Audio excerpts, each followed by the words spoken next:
عموماً یہ سوال کیا جاتا ہے کہ شب برات کیا ہے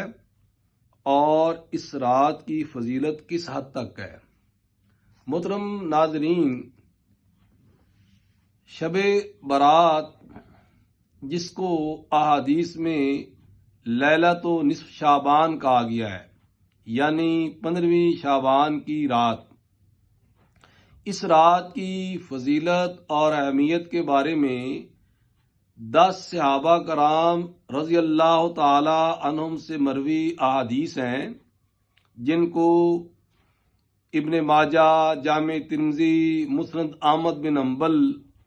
امام بہقی اور دیگر محدثین کرام نے بیان کیا ہے۔ اگرچہ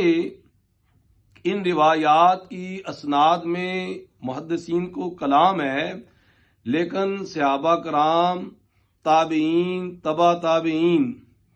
اور علماء امت کی کثیر تعداد 14 صدیوں سے اس رات کی اہمیت و فضیلت کے پیش نظر اس میں عبادت کرتی آ رہی ہے اور اس کی فضیلت کو تسلیم کرتی آ رہی ہے۔ سوال یہ پیدا ہوتا ہے کہ اس رات میں کیا فضیلت رکھی گئی ہے؟ تو متعدد احادیث میں سے ایک یہ ہے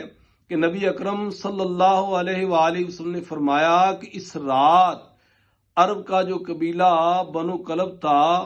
اس کی بکریوں کی تعداد بہت زیادہ تھی۔ فرمایا ان کی بالوں کی تعداد سے بھی زیادہ، یعنی کثرت کو ظاہر کرنے کے لیے کہ کثیر تعداد میں جہنمیوں کو، جو مسلمان ہیں، ان کی مغفرت کر دی جاتی ہے، سوائے مشرک کے اور کینہ پرور کے۔